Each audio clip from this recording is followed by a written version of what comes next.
This conference will now be recorded. Okay, it is 10:05, and I am going to call this meeting to order. Let's do introductions, starting with me. I'm Mary Chemist, Chair of the Clatsop Plains Division of the Community or Comp Plan Update. Next. I'm Robert Strickland, a Clatsop Plains resident, and long interest in all that is Clatsop Plains. On today's topic, most certainly.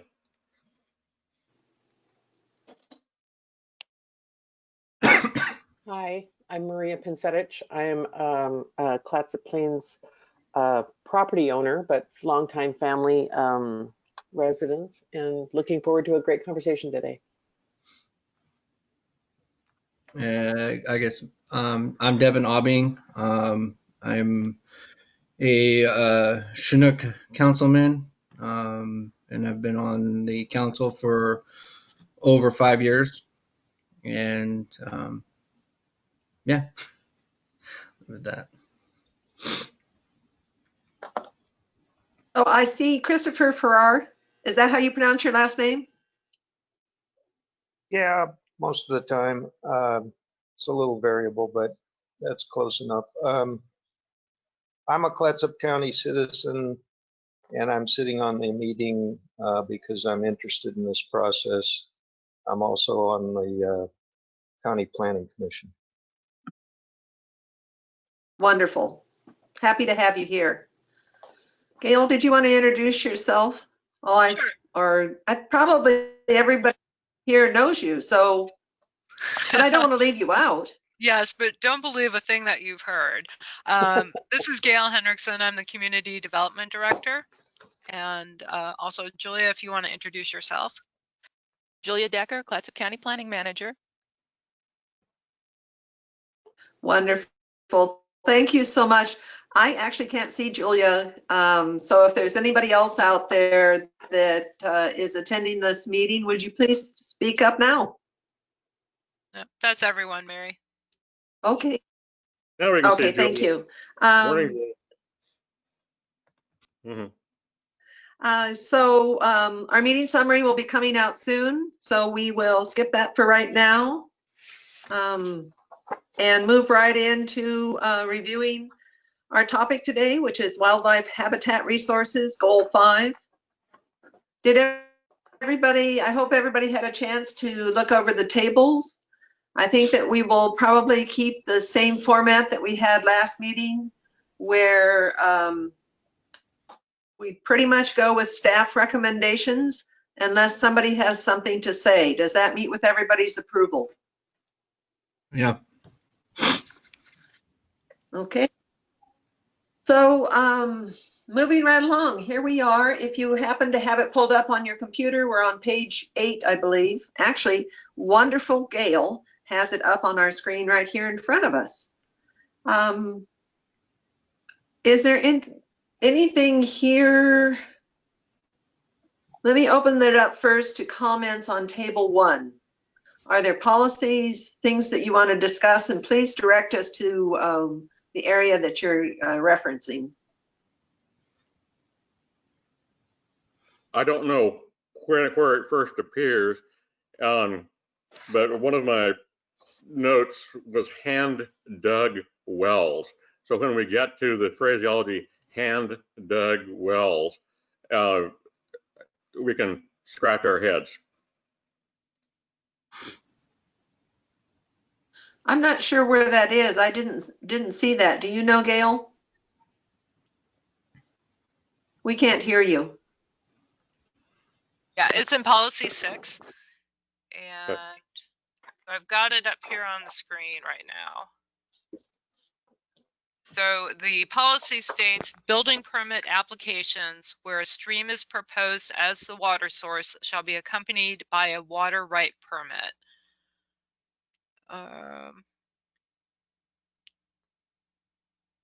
Okay. The Um, staff recommendation was retain section 2.400, which is in our standards document, which deals with water sources for to get a development permit. We do require a permit from the Water Resources Board whenever there's a spring, a river, a stream, a pond, or a hand dug well that's used. As you say, hand dug wells, I'm picturing African indigenes with their little buckets scraping out of the red clay. What's the emphasis on hand dug rather than well water generally? That's an interesting question. I don't have the answer. I don't know, Julia, if you have any background behind that. I don't, but I think Mr. Farrar does. I'd just like to say, I think what's really intended there is they're talking about very shallow wells. Hand dug wells can be actually deeper than you might think. I know of some that are 90 feet deep, which is kind of scary to think of being down there doing that. But I think here they're just getting at the idea, because they're talking about streams and springs in the same sentence. They're talking about something that's very shallow hydrologically, and it's taking water that's, in some cases, it's actually above the water table. It's soil water that moves through, and it's very seasonal. So I agree, it's kind of an antiquated term, and it's not very exact. It's really talking about a method of well digging. But if that's how the state water resources have it worded, I don't know how we would go about changing it without being in conflict with what they're talking about. So does anybody know if that's a DWR expression that that they have some reason to keep in there? Otherwise, I'd suggest just wells that are shallower than 25 feet, just to pull a number out of the air. Okay, and just to clarify, the hand dug wells that we're talking about are not listed in the comprehensive plan. They're just listed in our standards document at this point, and it's just one of many sources of potable water that we accept. So the real thing that you want to focus on, I think, is the building permit applications and the policy number 6, and focus less on the hand dug wells, which is not something we'd be looking at changing right now. So though it's a staff recommendation, we can happily kill the expression hand dug and replace it with whatever the staff member that said that has in her or his head. As long as we're trying to agree with staff. I'm thinking normally if you hired a well digger, he's not going to come with his post hole digger. Okay, so if we delete the phrase hand dug and just leave the phrase wells or the word wells, does that satisfy your concern? It certainly eliminates the attention drawn to being out there with our post hole digger. I know I can use a post hole digger and dig a well anywhere on the property, because the water is there, 5 feet down. So yes, it'd be lovely to kill hand dug, because it seems weird. I have a question. It's to Mr. Farrar. Is there any benefit, in your opinion, of distinguishing the depth of the well in this particular, because you mentioned less than 25 feet. Is there any benefit of having that designation or that description, or do you think it's just satisfactory to have the concept of wells? Well, it's actually kind of a tricky question. I think, as I tried to say, but maybe got made it confusing. I think from DWR standpoint, there are certain pits or wells that are constructed near enough to a stream or shallow enough where they tend to think of it as actually surface water, either water that's very close to a stream that you're actually, as you remove water from the well, you're actually pulling water back out of the stream through the formation toward the well, or water that's very shallow and on its pathway to go into the stream and keep the stream flowing. Deeper wells sit below that and have a different relationship to the surface stream. So the context here makes me think they're trying to get at this idea that some wells seem to really be taking surface water. To me, it's all one resource, and part of the problem is trying to divide it up into different divisions that are somewhat arbitrary. So I think if you leave it at wells, that gets a little bit strange, because if you're talking about a 150-foot well that somebody's drilled and it's sealed with cement down to 50 feet, it probably doesn't have much of connection to a nearby lake or a stream. And so then I don't think DWR looks at it the same way. It looks at it as truly groundwater. Using Who the is term DWR? hand dug implies they're thinking of it as this very shallow system. Okay. Who is DWR you reference, Chris? Oh, Department of Water Resources. Okay. Is that like the water master? Well, they're a state agency. They go beyond a water. The water master thinks that any water that is not caught entirely with a big blue tarp belongs to the state, and the water master is in charge. And it doesn't matter how deep it is, whether it's on the surface. So it may be, and I think the water master is the one who issues these water right permits. So my hunch is that if we understood the mindset of the water master, we would learn the limits of our applied intelligence. Well, I agree with Mr. Farrar that this is if you look at the policy, it is talking about surface water. And that is, I think that tells you what the mindset is of it. It is about stream surface water. And that was a good point about the difference between shallow, hand dug surface water extraction as opposed to deep water, which would come from an entirely different source. So I think it's pretty clear the way that it is. It's still the water right permit is, however, the water master, who has extreme power to tell you what the natural level of something is, like Colby Lake, he can declare the natural water level is 11 feet and doesn't have to means by that. And I use he advisedly because I think the water master is a male, or prefers the male phraseology. Anyway, anytime you see water right permit, it might be worth connecting to the person who issues those, who is the water master. Also an archaic term. But does the water master have jurisdiction over groundwater or just surface water? I thought that people. I think all the water that he perceives to be waters of the state.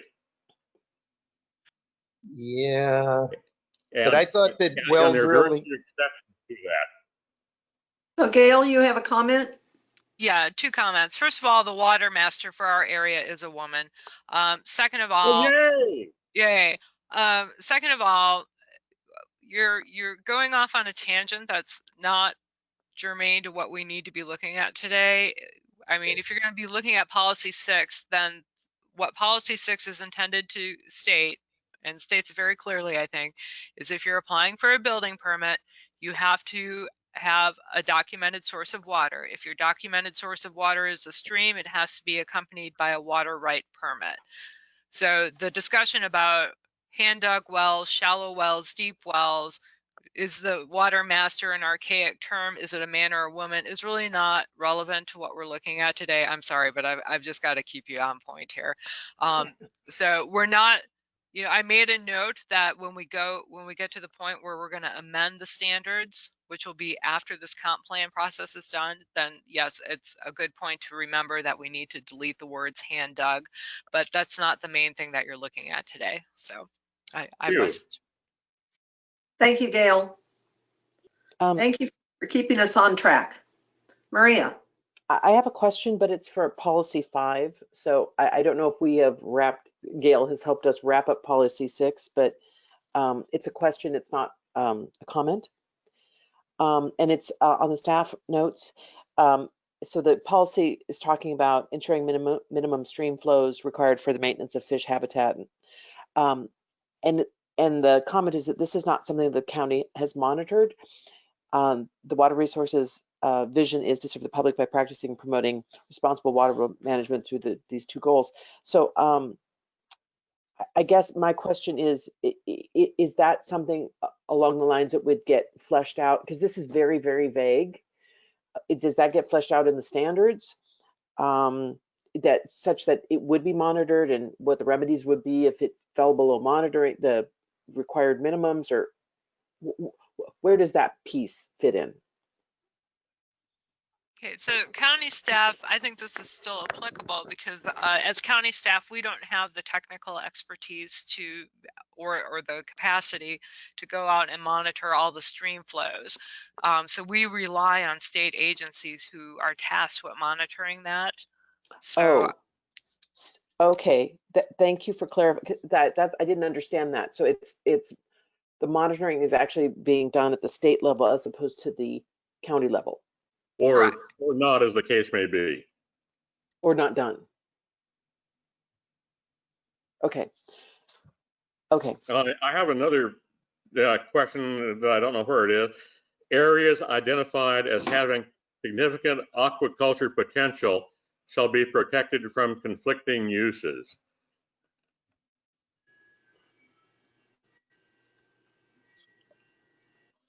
Okay, that looks like that may be not in our area. Is that correct? That's the Columbia River estuary. I don't know that. I happened to once upon a time had one of the 10 aquaculture permits issued by ODFW in the early 70s, and also before selling it to the Chinook Nation, owned 11 lots on Tansy Creek, and also leased from the port land at the mouth of Tansy Creek. That certainly is, you know, it's certainly within our area, possibly not, you know, it was within the city of Warrenton. So we're excluded from thought. But, you know, I guess there were identified by whom, what's significant aquaculture potential. You know, Duncan Law long ago realized that, gee, the water here on Clatsop Plains would be perfect for farm raising sturgeon. You know, it's perfect temperature, perfect cleanliness, would be ideal for that. So I would say in that case, gee, it was identified by a dead person as having significant aquaculture potential, and shall be protected from conflicting uses. It's pretty damned esoteric, but it's exactly on target if we're thinking of aquaculture. So correct me if I'm wrong here, Gail, but I think that he's looking at goal 16, estuarine resources. And what I read there is this is the Columbia River estuary shorelands. And I'm not disputing what you're saying, Robert. That sounds, you know, very apt. but I'm not sure that it's addressed in this particular area. Am I correct, Gail, or am I off track? Yeah, you're correct, Mary. We included the policies from goal 16 and 17 just to provide some additional context when we're talking about wildlife habitat preservation and protection. But we're not asking you to make any recommendations at this time on those policies because we will get to them at a future meeting. Okay. Okay. Does that answer your question, Robert? Or it raises the one that, gee, if we're trying to think of what does apply here on Clatsop Plains, this certainly was something that a respected biologist, not in the law, saw as potential that relates to our pure water, underground water here on Clatsop Plains. So, you know, if we're trying to, I know basically we're not trying to think farther ranging than staff, but if we were to happen to, this phraseology happens to relate to where we used to sit for our meetings. Well, I think that's a really good point, Robert. And I'm expecting that we will discuss this when we get to goal 16. Am I on track there, Gail? Okay. It's not in the estuary. I'm talking about right here in the dunes. Okay, so what I would suggest we do is we're going to copy this one. We're going to paste it over in the new issues table, and we'll come to that when we get to table 3. Wonderful. Thank you. Thank you. You're welcome.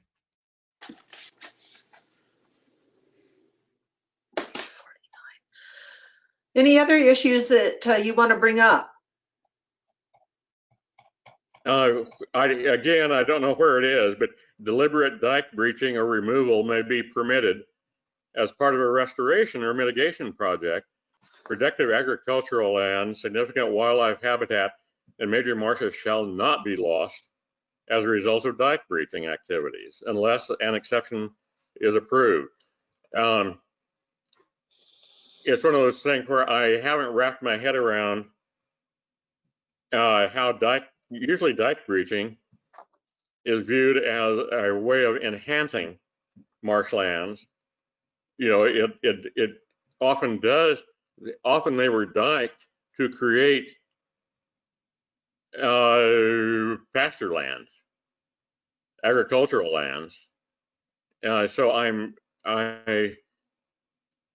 don't know where that language is. It was just saying where I copied and pasted into my notes of but it starts off deliberate dike breaching, and then if you could find it, but it's yeah, it says right here, policy 1. That's up on the screen. Okay.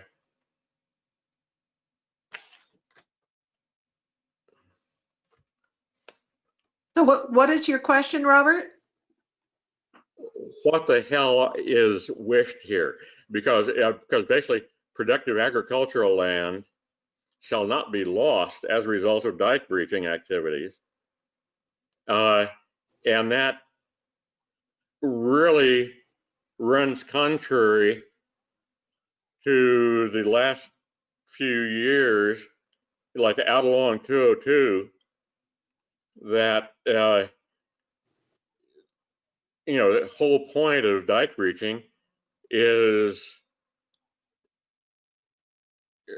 restoration of habitat.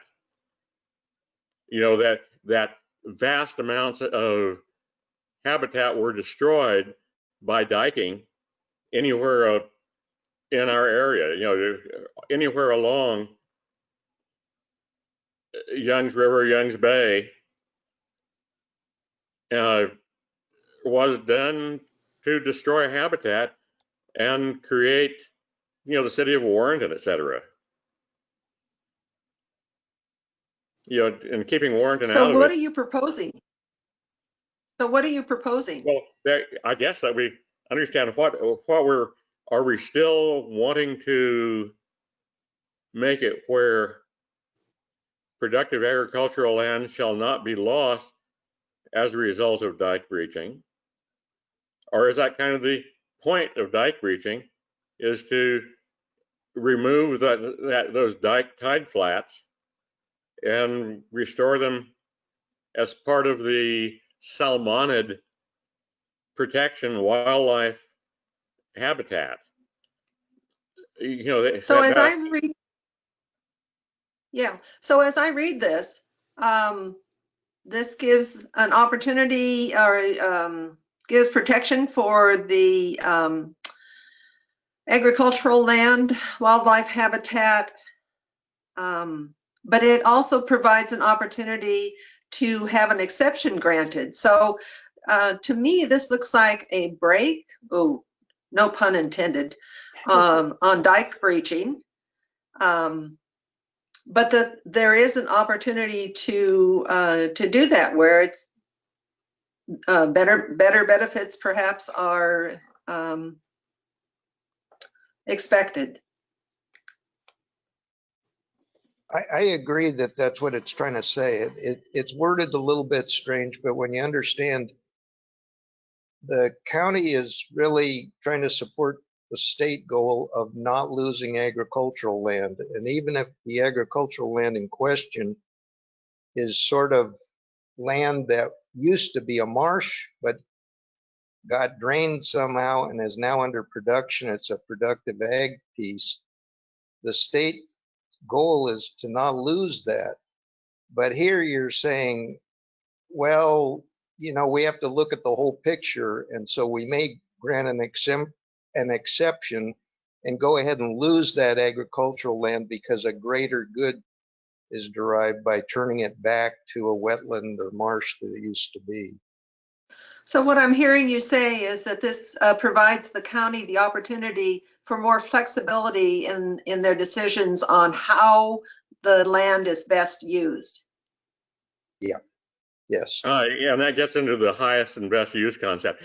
I do not recall the status of the Hess hog farm housing development out off of, you're near the old bridge to Astoria. There had been a hog farm that was, and I think there were maybe 100 beautiful new homes that were in the works to be built there at the hog farm location, and all of it being dike tide flat that enabled it to be a hog farm. And I am not up to date with if that's a dead project or a live project, or, you know, I think it was before Gail's time, but not before Julia's time. So Robert, I think that, sorry. Period. No, me, I'm quiet. I think these are really good points and certainly worth discussing, but it's not under our area of discussion right now. Can we hold that to the end? To the last times, the end times? Mm-hmm. No, the end of the meeting, dear. Oh, okay. Yeah. Just so that we can stay on topic and get through the things that pertain to Clatsop Plains, because you bring up very good points. But I just want to get through what we're tasked with. Okay. So our focus is Clatsop Plains, not water. Then I'll bring another one. The area is called out in this policy, and it mentions Carnahan Lake. The following area shall be designated natural. And this is an oddball thing because for a long time, the planning was saying, oh no, natural can only be applied to estuarine locations. You cannot, back when the zoning was established in the 70s, Carnahan Lake, aka Taylor Lake, was proposed as aquatic natural, and then a relative thought that and said, "My God, we won't be able to have a cabin on it." So as counties do, they backed off and just called it lake and wetland. So I'm saying that this is a curious historic thing, because Carnahan Lake, to my knowledge, cannot, by recent thinking, be designated natural, even though I think it'd be magnificent if it were designated natural. So are you proposing then that Carnahan Lake be taken out of this? No, I think it's great to have it in it, but I think it'd be somehow establish some consistency of the people who say, "Oh no, you cannot designate it that aquatic natural," because aquatic natural now only applies to things next to the ocean or something, whatever the rule was the last time that came up. And there has been, "Oh no, aquatic natural is not allowed to be used on a dune lake." So I'm not sure what you're asking to do, Robert. I'm just a little confused. For a little clarification, here it is saying it shall be designated natural, and in the past, when the topic has come up, they say, "Oh no, you cannot. You could name the little pond down in Arch Cape aquatic natural, but you're not going to go messing around with one of Clatsop Plains dune lakes and call it natural." Okay, so the natural designation, which is listed in the comprehensive plan, I put it up on the screen here, it's number 5. It says that natural areas are those which have not been significantly altered by man and which, in their natural state, perform resource support functions, including those functions vital to estuarine or riparian ecosystems. Publicly owned, fragile, and ecologically valuable areas, especially watersheds and groundwater resource areas, are most likely to be designated as natural. Natural areas identified by the Oregon Natural Heritage Program, as well as fish and wildlife areas and habitats identified by the Oregon Wildlife Commission, should be considered for natural designation. So I guess happens to be an oddity of that. It is a not publicly owned,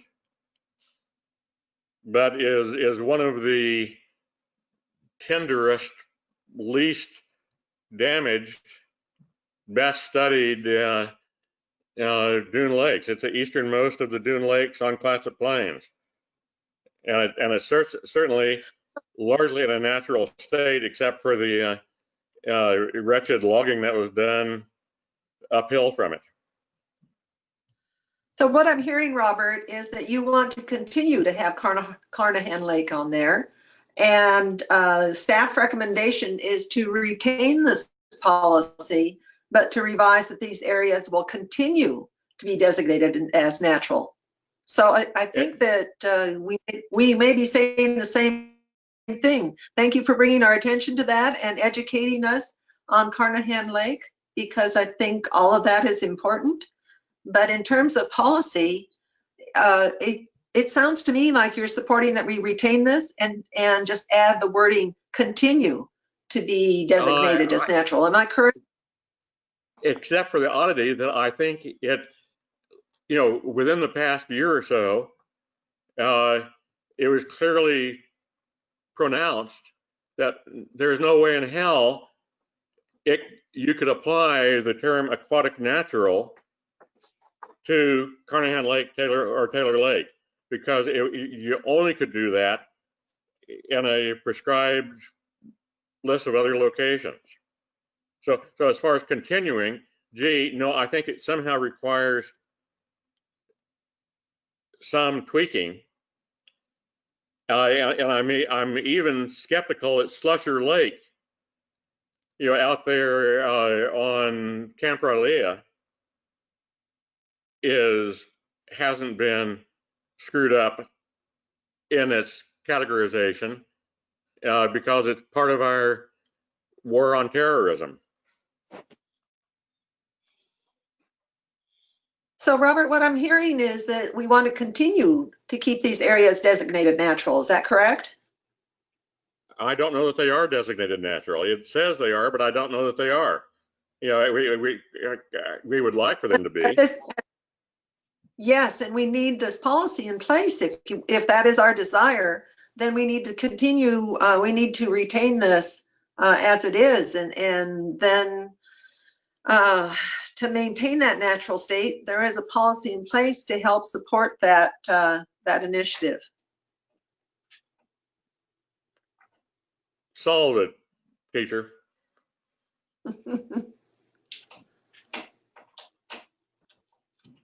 I think staff has put our recommendation in there. We're asking you what you all want to do.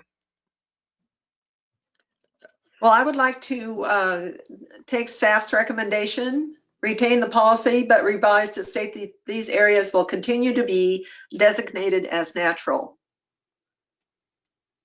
Further discussion? Yeah. That is a staff recommendation limited to those 3 zones. Basically, what would it take for Carnahan Lake and Slusher Lake to fit into the staff's categorizations? I don't know what the zone on Slusher Lake is right now. I know that right now Carnahan Lake, Taylor Lake is lake and wetland.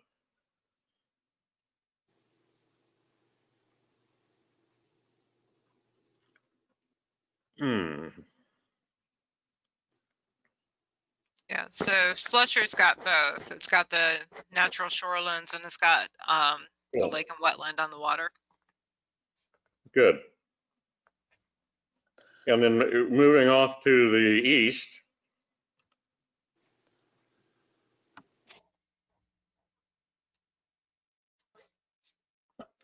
Which way am I going here? Yeah, that's right. And you're heading, what road is that? Glenwood Village, so south of Glenwood, south of Turley, and a little more east. North of Hawkins. Okay. You're getting there. It's over there. Click and drag. So here's Cullowbee Lake. Yeah, and just north of it, that little one there, that one has 2 names, Taylor Lake, and that one is in a lake and wetland zone. So how does this pertain to changing the wording on this policy or recommending a change? Either changing the zoning there to aquatic natural, to where basically that's a natural lake, and the dam is there at the southwest of that, and creating it, rezoning it as aquatic natural. But that's not what we're working on now. We're working on policy, not rezoning. Those are specific actions. Okay, So then change it. Figure out another way then to deal with Carnahan Lake. Either obliterate it from this if we don't want it there, or if we do want to acknowledge that it is natural despite a lot. Yep. Thank you, everybody. Okay, I think what Robert's trying to say is that we've put in the comp plan that it should be designated one way, and then that automatically means you get a choice of 3 zoning districts that you can apply to it. But the zoning that we've applied to it is actually in a different category, in a different land use designation. So there's, I wouldn't say a conflict, but it doesn't line up. Is basically, I think, what you're saying. Is that correct? Thank you. Yes, you're correct. Of course. Don't make me roll my eyes at you.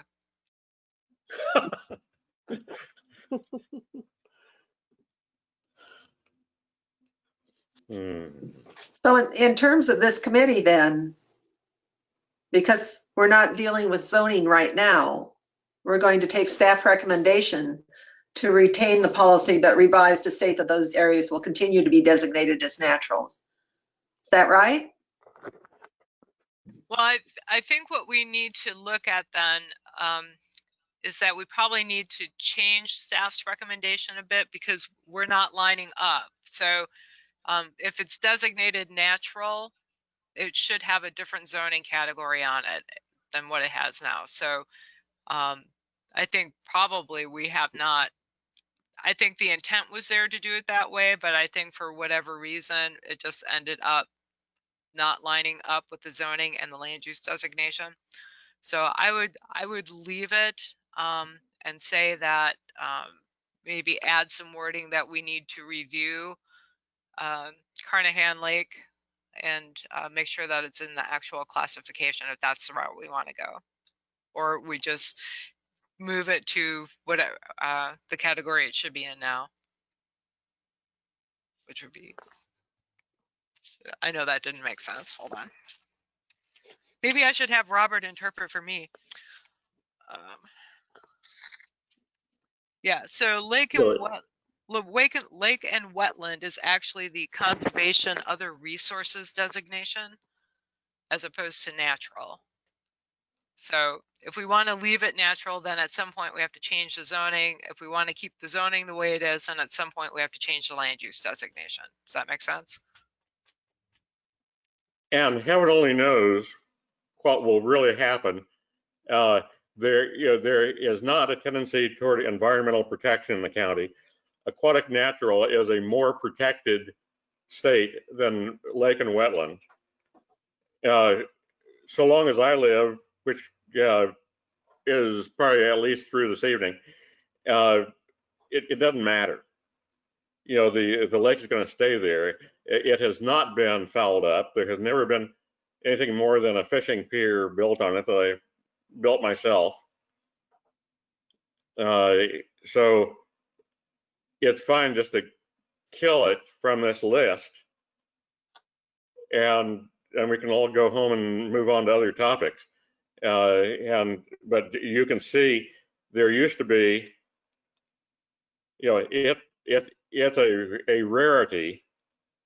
It's been studied with core samples to its origin, exact number of years ago, where the pollens were studied by a University of Oregon geologist. So it's highly studied, and there's nothing there unnatural. But we can kill it from the natural, and then we can go build on it someday. Well, I don't think that that's our intent or the desire, at least from what I'm hearing so far. So we definitely want to keep it on the list. However, it does raise questions that perhaps we should recommend changing the wording to have future action to align, make sure that the natural designations are reflect what the zoning is. So in other words, bring things into line so that if Carnahan Lake, I don't know what happened to my computer. If Carnahan Lake is not appropriately zoned, or Slusher Lake, I'm sorry, if Slusher Lake is not appropriately zoned, then let's put wording into this policy that says, okay, we want these to be aquatic, natural, whatever, and we need to state that our desire is that we ensure that the zoning matches the natural designation. That is not well put, but do you get my drift? I do, and I'm really not that concerned about Slusher Lake, but that it's part of our war on terror and is not to be messed with. As far as Carnahan, I'm happy for it to be dropped from the list of preserved natural beauty spots, and it would simplify everyone's life. Why would we want to drop it, Robert? Because it's zoned lake and wetland, and to align it as aquatic natural, which is how the county staff originally sought to designate it back in the 70s, would take a big adjustment of years of thinking of saying that, oh, but you can't do that because it's 2 miles from the ocean. But shouldn't it be our goal to align protection of the lake with our stated policy?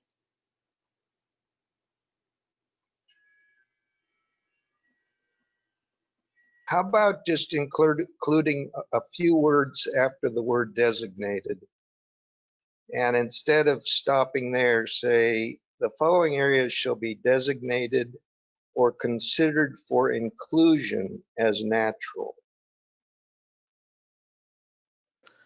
Good point. Just further discussion? You are so smart, Chris. I just finished a cup of coffee. I really, I appreciate your input on that. I don't want Carnahan taken off. I don't want any of these taken off. In fact, I'd like to add that little lake you said that is above, what was the one we were just talking about? Does it have a name? Robert, do you know? Taylor Lake has two names, Carnahan Lake, Taylor Lake. It just weirdly has two official names. Okay. Okay. Okay, well, Chris, could you repeat your language, please, that you wanted to put in? I don't consider it perfect, but I just thought it says the following areas shall be designated, and then add or considered for inclusion as natural. So designated as, yeah, designated or considered for inclusion as natural. Okay, thank you. Does that sound reasonable? Mm-hmm. Oh, yes. thank you. So moving on. Other policies that you want to comment on? Anybody wants to comment on? Oh, I have another one. Yes. The Clatsop Ridge Heron Rookery. Where is that? Yeah. You know, I pulled the language out of our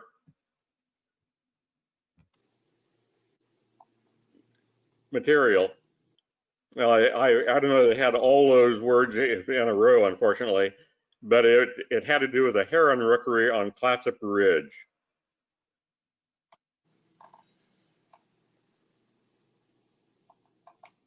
I don't know. I'm not pulling it up in any of the policies. I wish I'd done exact copy and paste, but it would certainly have the word heron, and that may be the best way to search. Yeah. So I just did that. It's not on table 1. It's not on table 2. No. So it may be in the follow-up material in the packet. You know, that reference the place that, gee, when was that destroyed? I can tell you the day it was destroyed. It Right. was Sturgill built a house on it. And the county refused to take any action because it was on private property it was just east of Ridge Road on Smith Lake. And the county, I made many complaints to, can't remember the guy's name at the time, about running a road right through the center of the rookery and then building a house on it. Then old Dennis Sturgill built his house on it, and the county said it's private property. There's nothing they could do about it. Oh, there may have been two that we got to deal with, because I know the term Clatsop Ridge was associated with the one that I'm calling to attention. So, so I'm happy It's to Ridge say Road, we isn't it? have a broader problem. Isn't Clatsop Ridge Road that goes all the way from Fort Stevens to? I don't think so. I think it's the nice little hills where they were thinking about putting a bypass.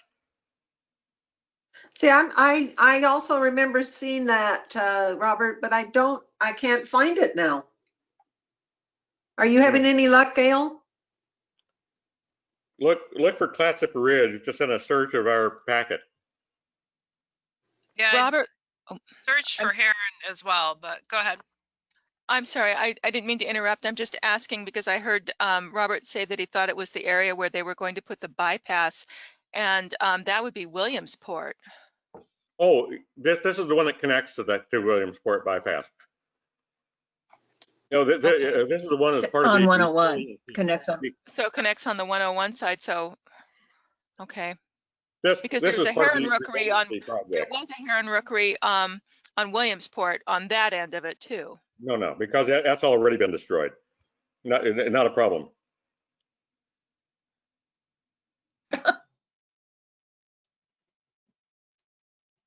Well, it's going to be hard to look at the policy if we can't find it. Yeah, but I can re-download and then do a simple Control F search for Clatsop Ridge, and then see the word heron next to that. Because it was not the Smith Lake Rookery, it was not the Astoria Fisherman Rookery. And this would be on Clatsop Plains, obviously. On the ridge, somewhere along the ridge that forms the east boundary of Clatsop Plains. So Robert, would you go ahead and do that? And I'd like to move on and maybe table this for right now and I'll put do that that, on and then I'll catch up with you. and put that on next month's agenda, because I'll be back with you before that. I'm just checking my Google Mail and downloading because under issues to be addressed, table 3, we have some pretty interesting things to discuss. So would it be okay if we tabled that and came back to it, Robert? I have slithered off aside, and while you're going about your work, I'm going to do it, and then I'll interrupt you in about 5 minutes. Okay, that sounds great. So if there aren't any others, can we move on to table 3? With the issues to be addressed. And the first one is the Oregon Solutions Clatsop Plains Elk Project. I'm opening that up for discussion.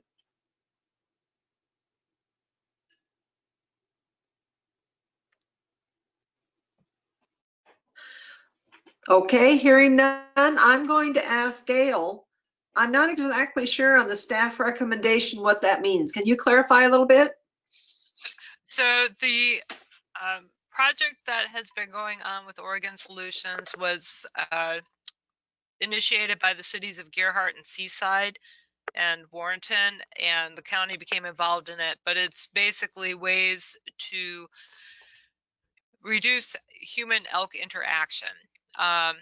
So what the final product will be is a declaration of cooperation, which will have various items spelled out for each of the jurisdictions and the various agencies and nonprofit organizations, items that they will commit to help implement the various solution options that have been put forward. And so That'd be called the that would be called Elkicide, also known as killing, murder, or, genocide, calling. or the, the final solution. The final solution. There are many solutions. That is just one that has been proffered. So I don't want to make it sound that the only option is to call. So the choice is not to call or not to call.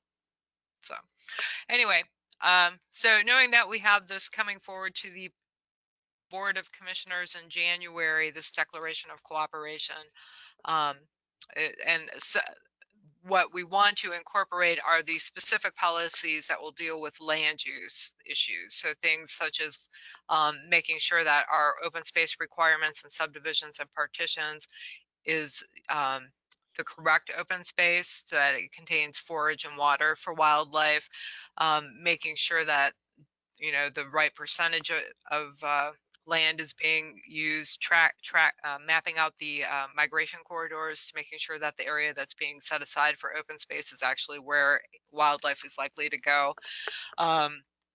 Looking at the policies that have promoted density and clustering on the Clatsop Plains, and how that impacts both wildlife and water resources. So to implement those land use recommendations, and I think we probably need to clarify that it's land use. Implement so anyway, that's where did that make sense? That might have been a rambling answer. I think so. So essentially, this is a new policy that is recommending that the county work in just coordinate with the cities in the declaration of cooperation. Is that correct? Yeah, and since this is for the comprehensive plan, I want to focus it specifically on land use recommendations that are coming out of that agreement. And this is just, the agreement is, in reality, it's non-binding. So if we choose not to, there's no penalty for us to not adhere to what we've committed to. But I think in terms of the land use recommendations that are coming in that document, which need to be looked at regardless, because it is the density, the transportation, the water issues, the conflicts with wildlife, and how our land use policies exacerbate or conflict with those things. So I think it's very important that we have an extra document that encourages us to fulfill those land use obligations as we move forward. Further discussion?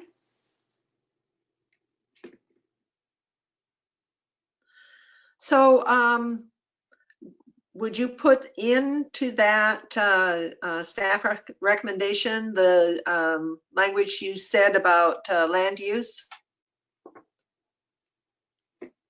There it is. Okay, great. Further discussion? Okay, we'll accept staff recommendation. Oh, I'm sorry, go ahead. This is Donna Bing, Chinook Indian Nation. I think we're coming to a point. I don't know where it has to be included, but we need to have notification. Somehow we have to be notified or be part of this discussion of taking, relocating, culling, whatever you want to call it, the supposed elk problem on Clatsop Plains. Okay, thank you, Dawn, for that information. Gail, is that we want to ensure that we include the Chinook Nation in this? So is that something that should be added to this wording, or is that something that goes into the Declaration of Cooperation?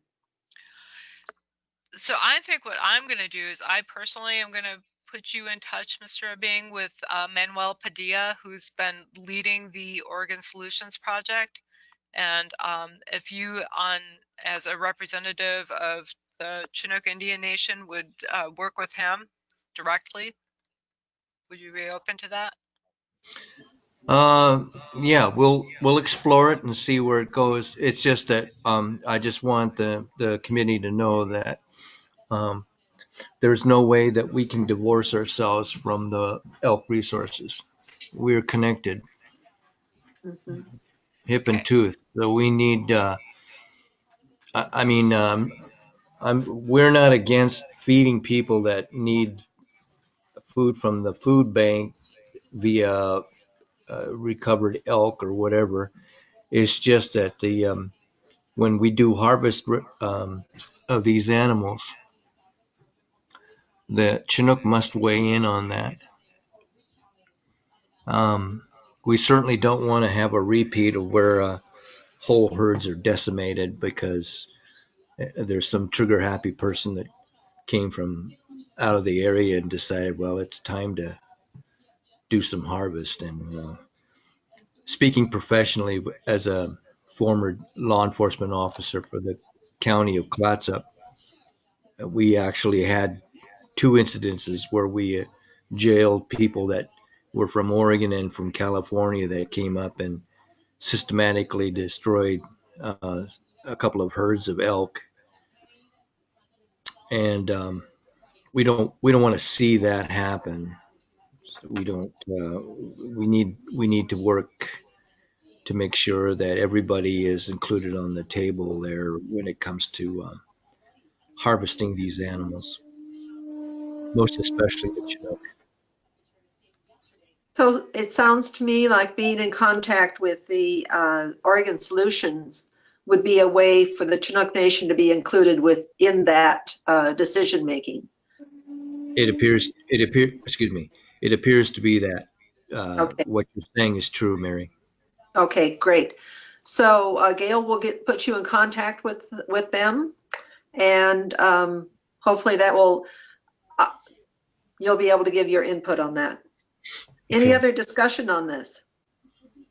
Yeah, it seems like they are down right now in that so-called solutions team to final tweaking of language, and that they had a very rigid process from the very beginning, kind of building on itself.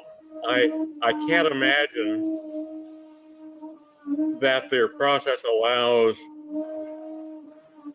for any real new input here when they're really just trying to find the least unpalatable language to use, having to do with how to slaughter most quietly. It just so I'm not expecting Dionisio to have a very productive chat with Mr. Padilla with the solutions team. Because they certainly didn't include the Chinook Nation in this collaboration. And he was quite rigid about how it built on itself all the way along. So I understand, because when Betsy was there in the beginning, yeah, we need to balance things by saying these are all going to go to hungry people, but it's really down to they said months ago, well, the answer is a combination of killing and education.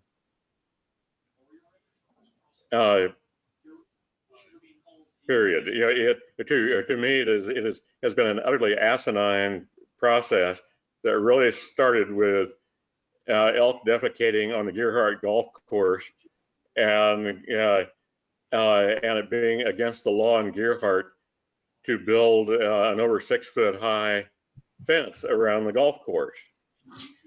So they brought in the Great White Father in Salem to solve this, and Fish and Wildlife said, "Hey, this is not our baby." so it's finally gotten to the point where now we're going to announce our solution. Anyway, I think it's great. I think it's great to hand it off to Mr. Padilla, representative of the final solution team. But don't get your hopes up, Denisha. Well,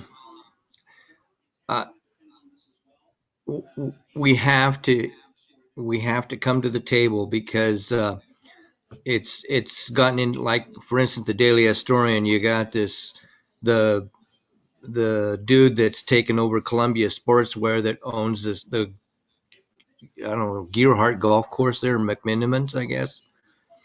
Saying that he's willing to pay for total removal of the herd, or relocation of the entire herd to somebody else's backyard. And he just came on the table here just a week or two ago, or whatever, that hit the papers. So if Padilla is a closed-minded person, shame on him. He can join somebody who's already leaving the office on January 20th. So what I'm hearing here is that it is perhaps not the ideal situation, but what you're asking, Dawn, is that the Chinook Nation be included in this discussion, and Gail will provide the opportunity for that. And we certainly do want the county, in coordination with the other agencies and jurisdictions, to implement the requirements. Am I correct? Yes. Excuse me. Yes. Okay, thank you. So unless there's further discussion, I'd like to move on to the next one, which the staff recommendation is many zones other than resource zones include streams, wetlands, major or peripheral big game habitat, and other resources worthy of restoration and enhancement. And many landowners would like to undertake such projects. So can you give us a little bit of background on that, Gail? Yeah, so the brief summary, and Julia can expand if she wants to on this, is basically in some zoning districts, we specifically call out restoration activities as either a permitted or a conditional use. In other zoning districts, we don't mention them at all. And the way our code is set up, if something is not explicitly permitted, then it's assumed to be prohibited, which really doesn't make sense, because in a lot of these other zones where we don't address restoration activities, there are probably properties that would be very good candidates for restoration activities. So it's just making sure that that opportunity is available across all zoning districts. Okay, discussion? Recommendation is the county shall add language to Goal 5 that would allow projects for restoration and enhancement of fish and wildlife habitat to be added as permitted and conditional uses in all zones. I'm not sure that says how you explained it, Gail. It just seems rather vague to me. So I'm not sure. Could you restate what the goal is here? So the outcome that we're aiming for is to review our zoning code and make sure that all zoning districts have restoration activities or enhancement of fish and wildlife habitat listed as an activity that's either permitted over the counter or permitted through a conditional use type of permit. So what we don't want to put in the comp plan is spelling out for each zoning district whether it's going to be a type 1, a type 2, a type 2A type of activity. So all that we want to gain from this language is just basically a reminder that we need to go back in the code and make sure that these types of activities are allowed in all the different zoning districts. Okay. Julia, do you want to add anything to that? I know that this was your concept that you were working on. No, actually, I thought Gail stated it very well. So it's just, we do have an awful lot of RA1, RA2, RA5 zones where we don't necessarily have the language, or even in the like the KSRCR, the Napa Swenson Rural Community Residential Zones, where we don't actually have restoration enhancement projects listed as something that you can do in the zone. And yet we have an awful lot of opportunities, and there are a tremendous number of people who would like to be able to do stream bank restoration, for example, but because they're working in a stream bank, then they need all these different types of permits, and all of a sudden they come up against our code, which doesn't permit them to do that, because our code is permissive. It tells you what you can do, and if you don't see it listed as something you can do, then apparently you cannot. So anyway, we were just hoping to have the opportunity to allow more folks to be able to do restoration projects, especially in these rural areas out all over in Lewis and Clark and the Northeast area, just and obviously the Clatsop Plains, but into the rural communities as well as the rural residential zoning. We are fine with what we see in, for example, the resource zones, the F80, the AF, the EFU. These are projects that are allowed, but they don't get listed in our rural residential zones. So really, that's all we're trying to accomplish. Thank you, Julia and Gail. That makes it a lot clearer because especially the permissive codes. Go ahead, Robert. Page 62 of the packet, paragraph 2 is where I found the Clatsop Ridge Heron Rookery. Page 62 of the packet. Okay, we'll go to that in just 1 second because I just want to finish up. Is the committee agreeable to accepting the staff recommendation on there's no number, but that the county shall add language to allow projects for restoration and enhancement? Okay, moving on. Back to you, Robert. You've got it right Tell me there. in that page. You have it there. No, I don't have it on my computer. Oh, there you go. Okay, never mind. 31 nests at the Clatsop Ridge site.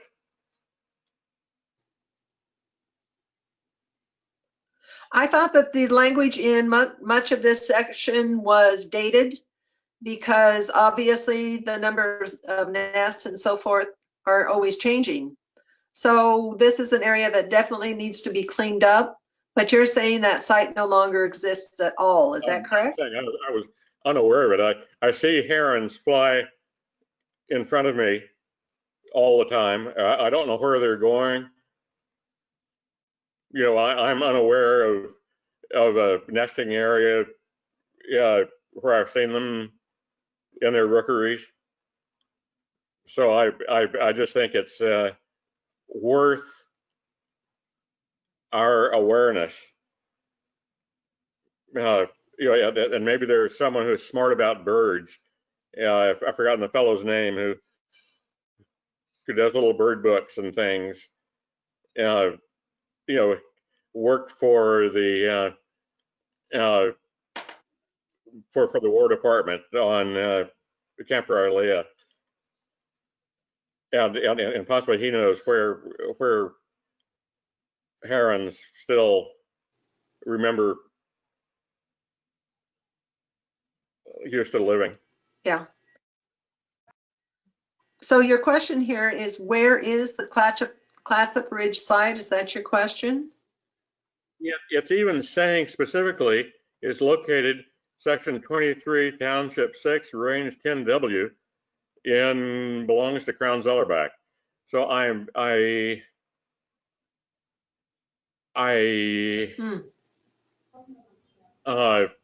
don't know precisely where they're talking about, but I'm talking about just above the yellow. I think it's where it's telling us where to look. The other is on Clatsop Ridge, located in 23, township 6, range 10W. But that still doesn't narrow it, that's still a square mile. But at least So, homes it in. Gail, this information all about the herons is really outdated. Because I know for a fact that there's a heron rookery happens to be in the city of Seaside by the hospital. So my question is this language that needs to be updated somehow? I mean, when you tie down that there are 31 sites, and I see Julia has a comment. Go ahead. Hi. So Julia has been trying to wrest from the Oregon Department of Fish and Wildlife, and probably is going to end up trying to wrest it from the United States Fish and Wildlife, updates of, for example, the heron rookeries and other sites. To some degree, they may be reticent to give this information to us because they don't want people to go find some of these animals. I don't think the heron are such a concern, but we don't necessarily want people disturbing eagle nests, for example. But they don't undertake these studies annually. So the one that was done in 1980, I heard from somebody from ODFW, was kind of a one-off for Clatsop and Tillamook. And so that's where we got the project originally. That's where we got the information originally. They think another one was done in 2010. And so it might be something that's done like in a decennial manner. So I was hoping maybe there might be something coming to us from 2020 that, you know, we could incorporate next year. But I was going to try and get my hands on whatever the most recent version of this study of these different nest sites would be. And I'm not just looking for the heron, I'm looking for all of these different animals that we have listed, but I haven't been able to get my hands on it, and I have been trying for several months. So that's where we are with it. It's not that I'm not looking for it, I am, but I haven't got it yet. Thank you, Julia. And my question is this the kind of language that you would want in a comp plan anyway, citing specific numbers? Shouldn't it be a more general that we shall maintain oversight or maintain, I don't know, just that we're trying to maintain the relationship that we know that the monitor, that's the word I'm looking for, monitor the number of sites per the Department of Fish and Wildlife or whoever it is that we're supposed to. I'm not using specific language here, but I'm just questioning why this is so exact and why this rather limiting language is included. Can you give me some background on that? Yeah, so this is not actually a policy that's in the plan. This is background information that was adopted as part of Goal 5. And that's part of why we're going through this process now and trying to scale back what's adopted into the plan as text and policies as opposed to background information, because the background information changes so quickly that putting it in your comp plan and adopting it as text is just like driving a new car off the show lot. So it immediately depreciates and loses value. So yeah, we don't want to be that specific, but we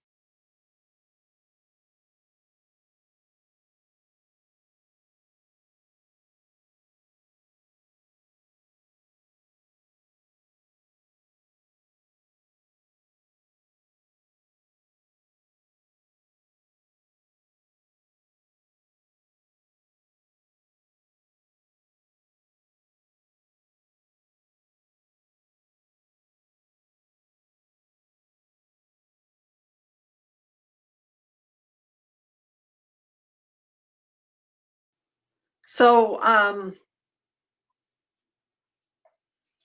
so what's our action on this, Robert? The action is that you would like to know where the Clatsop Ridge heron rookery is? And that's been answered. At least I know within a half mile in any direction.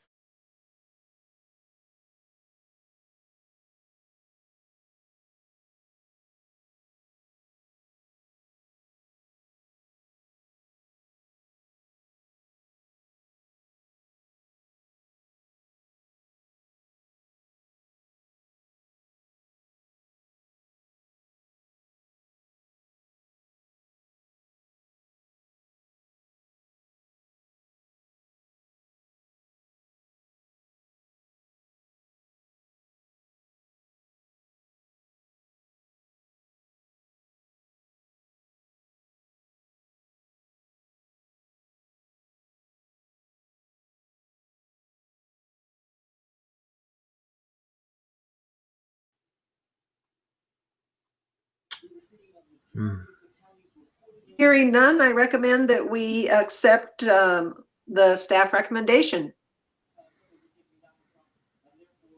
Okay. I'd like to, I think that pretty much covers the our agenda. I'd like to open the meeting up now to, I can't see everybody, so if somebody's raising their, oh, Gail's raising her hand. There you go. Yeah, so Mary, Robert had a couple of policies that he had pulled for further discussion as I forget if they came from the countywide going to the community plan or the community plan going to the countywide, but or no, they were in goals 16 and 17 and needed to be looked at in relationship to goal 5 in the Clatsop Plains plan. And those are on here, these two.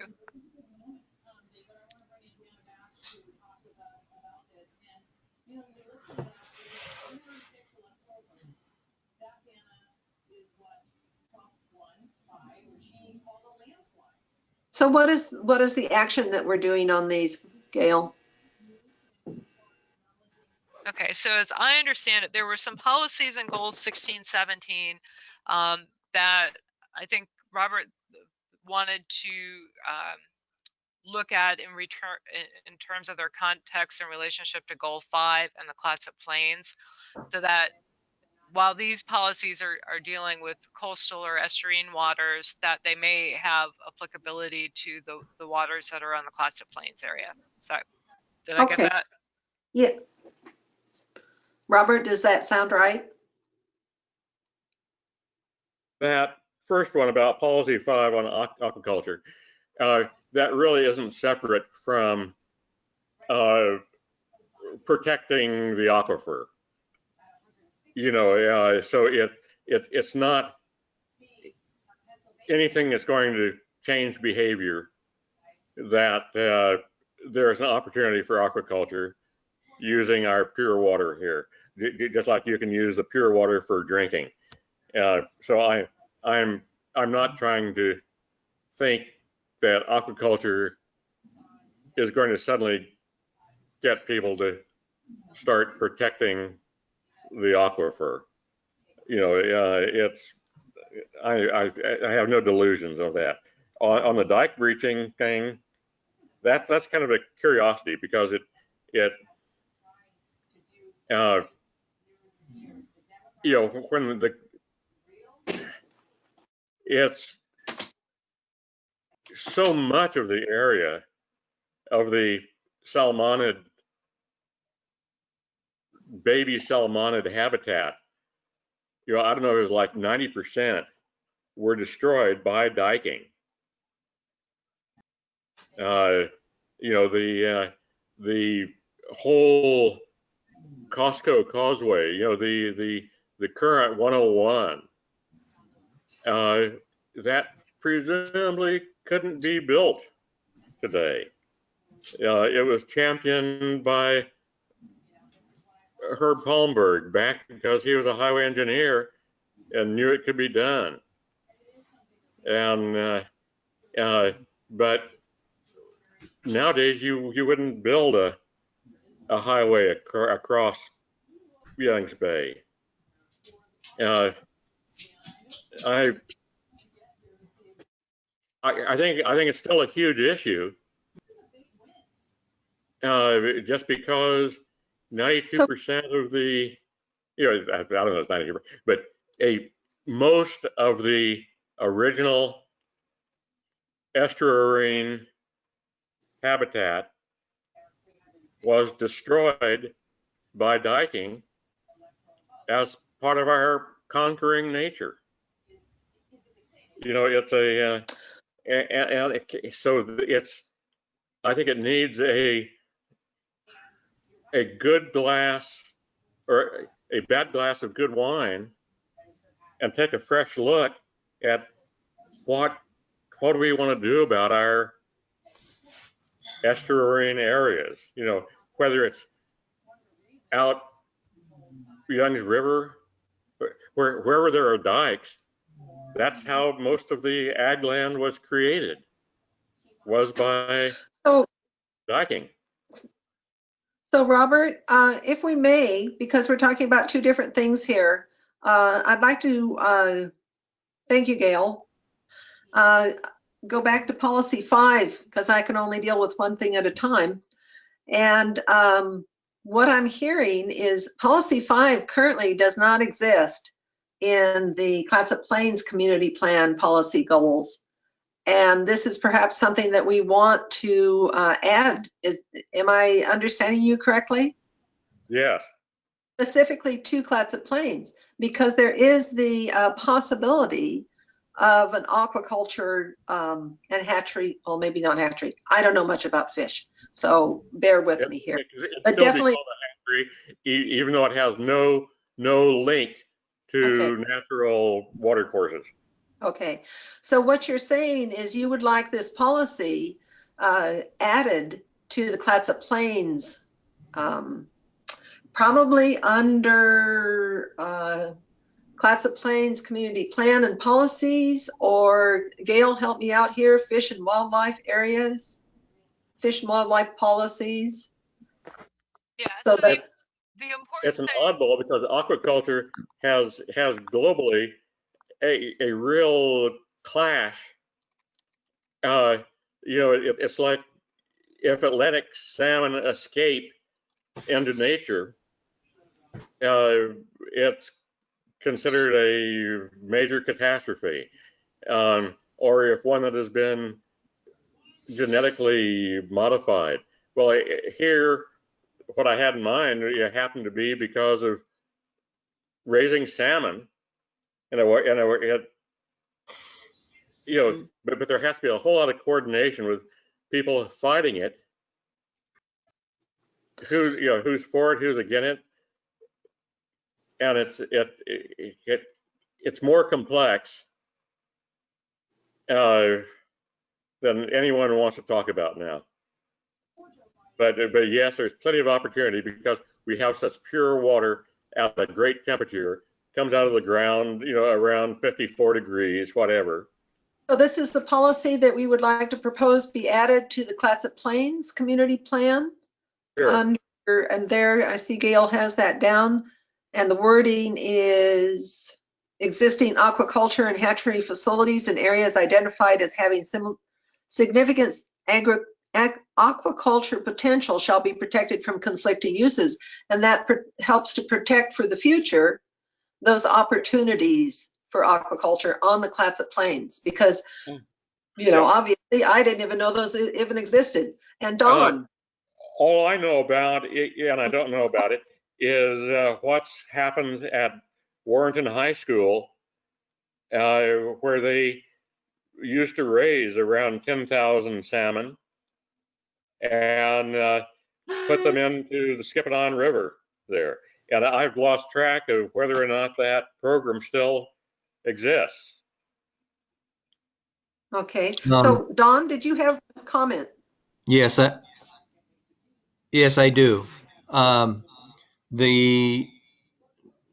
I can go right away to the high school thing. I believe the A Street Dam is the conflict with the progress of that teaching program or hatchery aquaculture teaching program at Warrenton High School.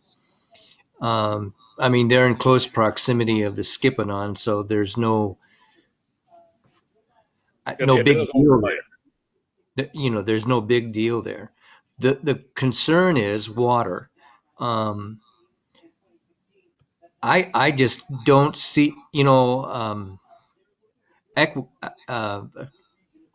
how do you pronounce that? Aquaculture, when it's produced in areas away from streams and rivers or resources, it occupies generally like groundwater, like in Florida. I just like I don't think like a tilapia farm in Clatsop Plains can be sustained. That's for instance, because tilapia now 99% of that species is grown in aquaculture environments. If Do they net anything, them? that's what I see out here happening, but it really shouldn't. Only because we got that issue of water. How much water is there? It Aquaculture just takes so much water. Do the salmon net pens on Young's Bay still exist? And does the county still fund them in its budget? Yes, yes, they do. Yes, it is. That's Uh, aquaculture. yeah, it's in tangent with the hatchery project on the South Fork of the Clatsop River. So they take the juveniles from there and then transport them into the net pens. So what I'm hearing here is that, just to keep us on track, because we're running out of time,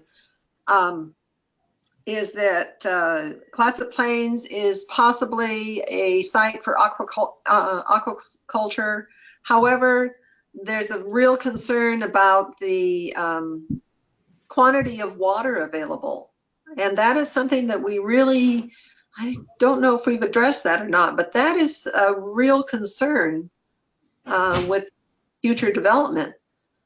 Yes. So, I mean, Warrington right now is really concerned with its mhm. source of fresh water from the Lewis and Clark, South Fork of the Lewis and Clark River Dam, or actually, yeah, that dam, and then there's the other dam that's on the North Fork, which is a stone's throw away, as a water source for the city of Warrington. And of course, we know the city of Warrington is more than just a little metropolitan part downtown. Uh, So, they're already concerned with at the airport that development of a uh, fish offal processing place that's going to require water and then deal with wastewater, mhm. and then that the wasted there will most likely attract the Caspian terns along with the seagulls, and that's going to create a havoc with the airport. You know, So, planes so don't appreciate coming in and being mm-mm. greeted by birds, but back again, it's still that water issue, or how much is actually there that could support just one aquaculture resource someplace on the plains. Yeah.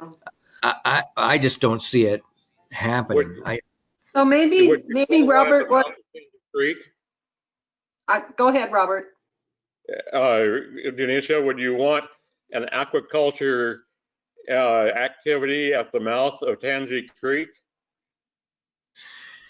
No, we are in the process, or have been in the process of breaching the original area that the Tansy flowed into the Columbia, or actually that its own estuary into the Columbia. And we're trying to restore Tansy to a point where it'll have a run of lower Columbia River coho and chum salmon. We've identified the um, headwaters, or the spring water or origin of Tansy Creek. It now presently is owned in name by Clatsop County, and hopefully, if we can get the rest of the entire creek, um, our aim is to have a sustainable fishery in there, a One of natural. the one of the ways of starting Chris, that hold, run hold, is to get them acclimated to the water in the area and then releasing them so that they'll come home when they've grown up.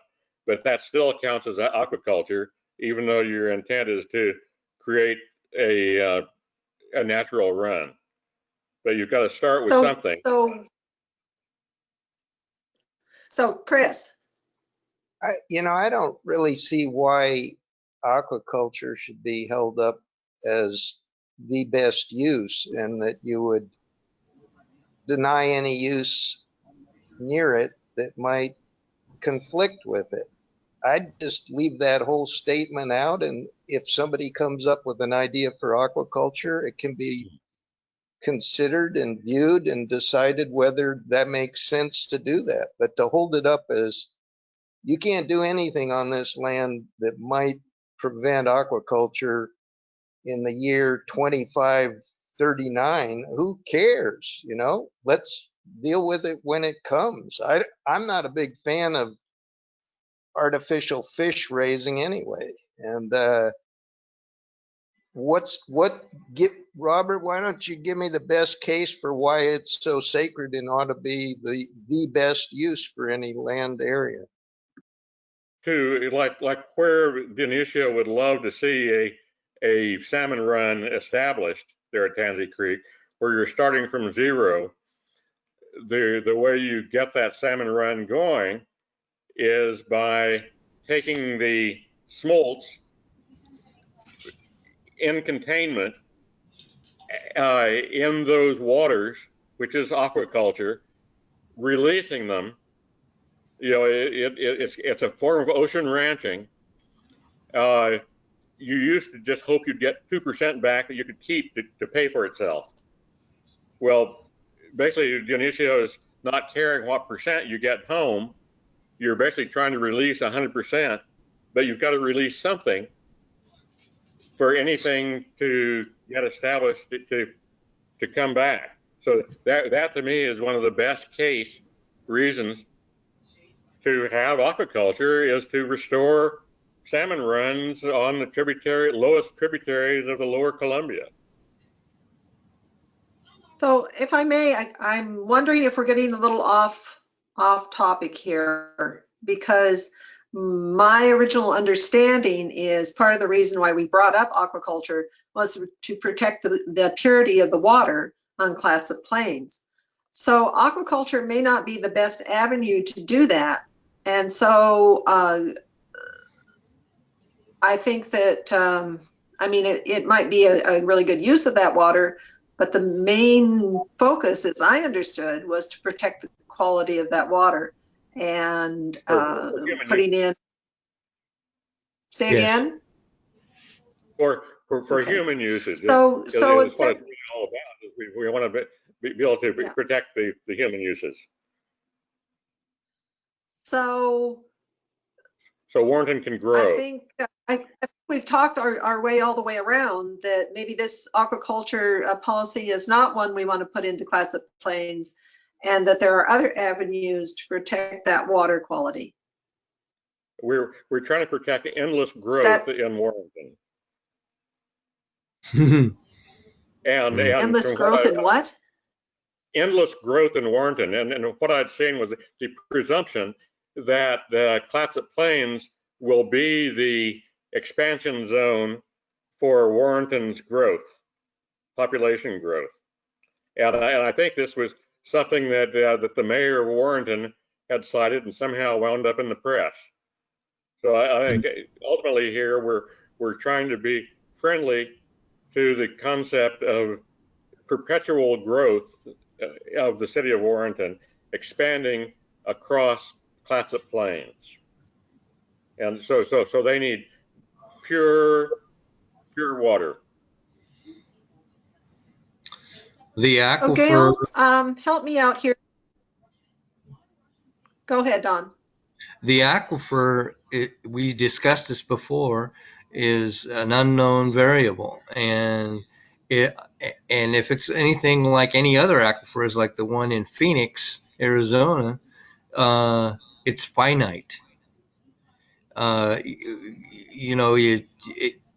The weather has been on the side of Clatsop Plains, but that's not forever with climate crisis. And I think if we open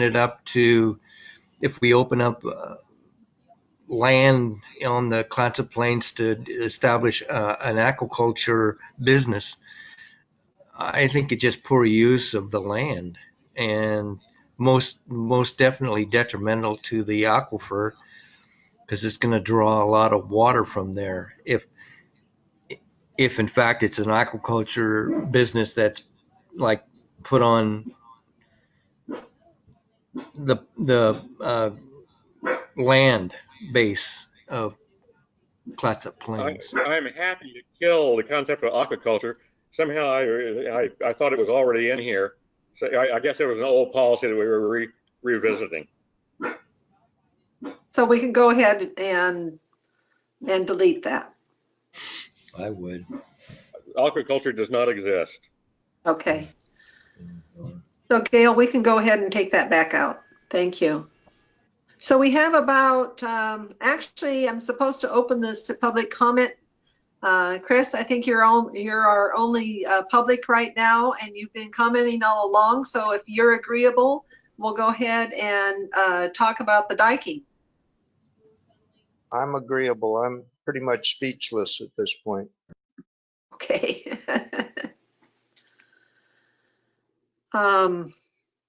So did you want to talk any more about,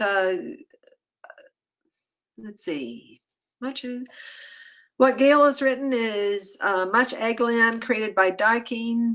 How does that relate to policies that promote restoration of wetlands, estuaries, areas?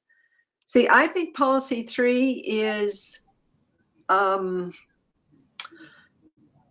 well worded because it says that the breaching and removal may be permitted as part of a restoration or mitigation.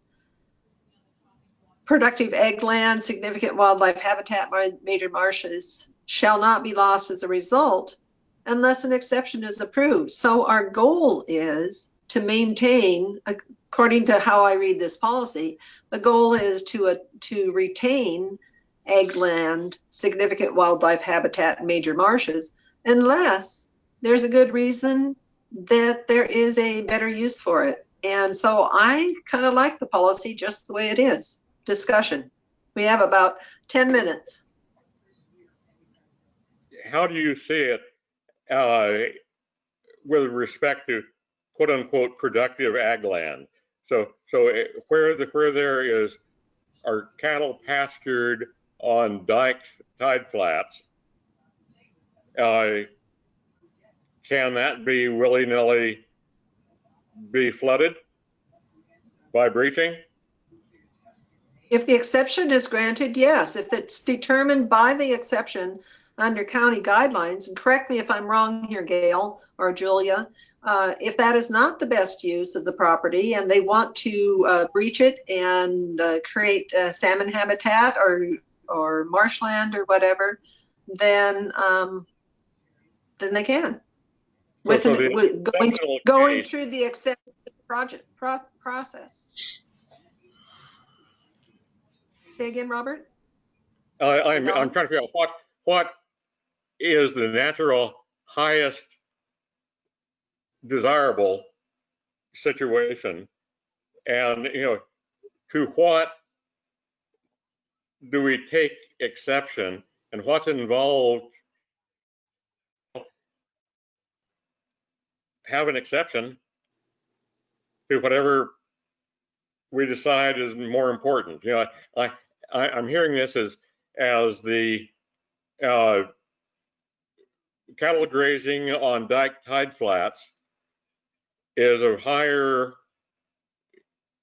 as important as little place for baby salmon to live, and that for us to have a place for baby salmon, we need to go through an exception process. And is that a state process, or is that something over the desk with Mother Superior of Planning Department, or what's involved? Go ahead, Gail. As I read that, I would assume that you would be looking for an exception to Goal 3 for agricultural lands, is how I would read that. And that would go through the Planning Commission, the Board of Commissioners, and the state Department of Land Conservation and Development. And that seemed like a lot of trouble. I'm mute.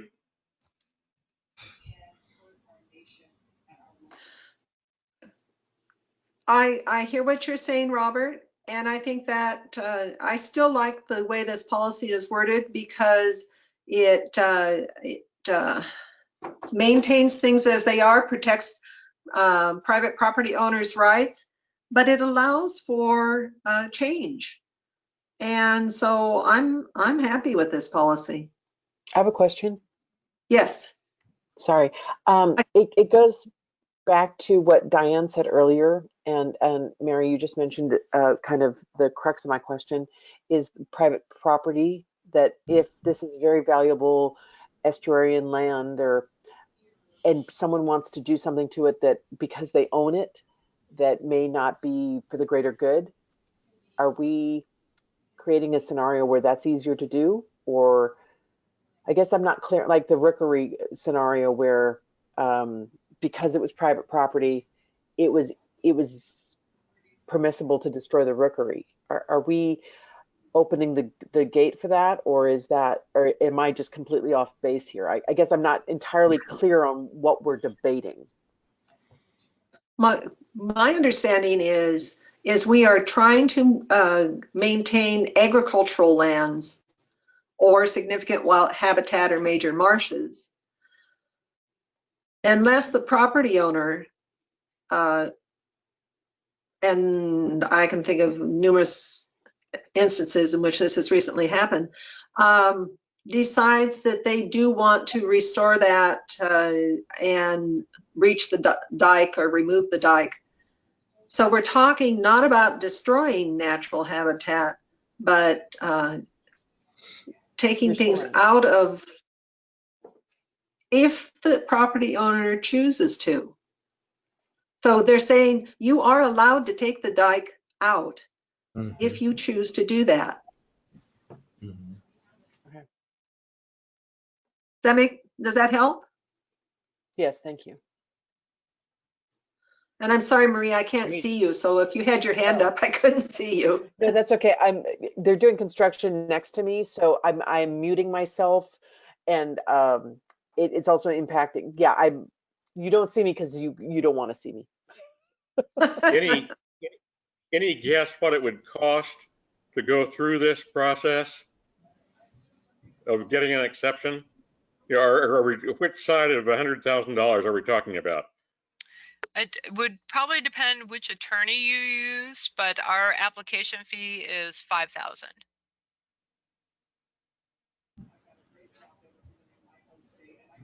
You know, I think part of the deal with this is that if there's tidal land that's been diked off and now it's being used for agriculture, some other purpose, there's a lot of concern about if you decide to remove the dike and allow it to become flooded on tidal cycles, all of which I am very in favor of, to do a lot of that for a whole lot of reasons.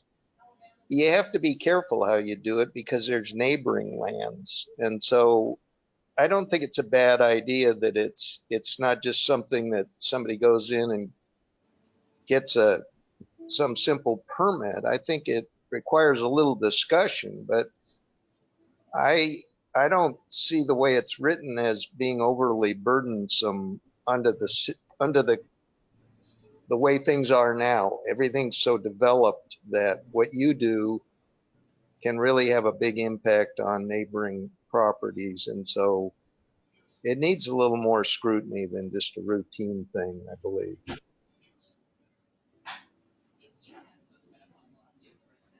I would agree with that.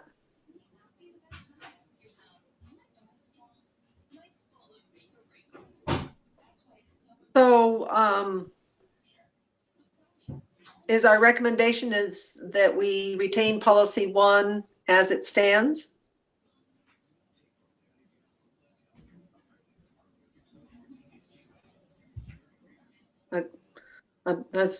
I hear all the crickets, but that's all I hear. So I'm assuming that we want to go ahead and continue, keep policy 1, retain as written. Thank you, Gail. Thank you for putting the words in my mouth because I've lost all my words today.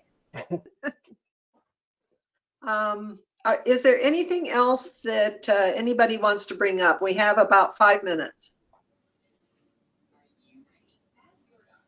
If not, I call this meeting adjourned. And thank you, everybody, for your input, your history. Great job, as usual. Okay, I'm biased. I think we're the best committee. But anyway, we'll see you next month, right? Right, Gail? Yep. We're meeting in Yep. December? Okay, yeah, Yep. we'll see you all next month. Okay, thanks so much. Bye-bye. Thanks. Bye.